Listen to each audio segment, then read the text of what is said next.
Last night was a rough one. My 6-month-old woke up a lot last night and he's normally a really good sleeper, so I just know something's bothering him. He's been having nights like this off and on, and I'm pretty sure it's teething, but I don't know, he just seemed really uncomfortable. So I was pretty much up the majority of the night with him, and then my daughter woke up at 4 a.m. and would not go back to sleep. So my wonderful husband ran out and got us McDonald's so I wouldn't have to worry about cooking. This iced coffee was so good. I used to be the type of girl that would go out and get coffee every single day. Once I became a mom, that quickly stopped. So when I do get iced coffee somewhere, it's always such a special treat. But despite me being extremely tired, I forced myself to get up and get ready for the day. Also, last night I made a list for today of things that I am going to get done no matter how much I don't want to do them. Basically, I'm going to accomplish the things that I've been avoiding and putting off. So once I get ready and get some household chores done, go ahead and start chipping away at my to-do list. The first thing that's been on my mind a lot is working on my CE credits. If you didn't know, I have a license in radiology, and to keep my license, I have to do continuing education, which I've definitely been putting off. I finally got a few courses done and out of the way. And by the way, I don't know how you moms that work from home do it, because my kids were all over me and it was so frustrating. What probably would have taken me a half an hour turned into like an hour. After I was done, it was time for me to lay my 6-month-old down, and right when I laid him down, he woke up. I love it. He has been so difficult with his sleep lately. I jinxed myself because I always tell everybody he's a great sleeper, which he normally is, just he's going through something right now. But the next thing was to tackle this laundry that's been sitting on my couch for 2 days now. I got that put away. My next thing on my list was to clean the dog bed and her blanket. My dog sheds so bad, so if I don't maintain this, it gets really disgusting quick. My room is probably my most neglected space. It's just because I don't really spend much time in here, so out of sight, out of mind. So I tackled that, and then the next thing was to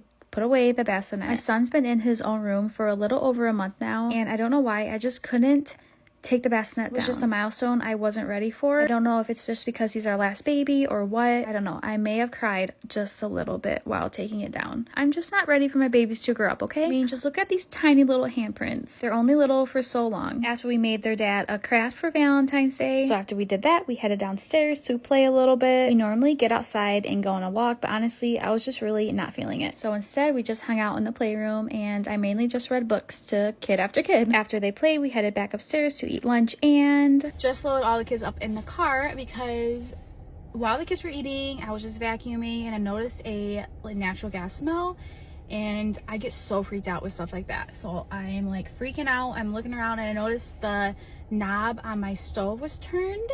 I don't know how long it was on like that. So yeah, naturally, as a mom with anxiety, I freaked out, opened all the windows up, loaded all the kids in the car, and I'm just gonna let my house air out, playing it safe. Got myself a Shamrock shake to take the edge off. It's been years since I had one of these. It's so good. Thank you for watching. Bye, guys.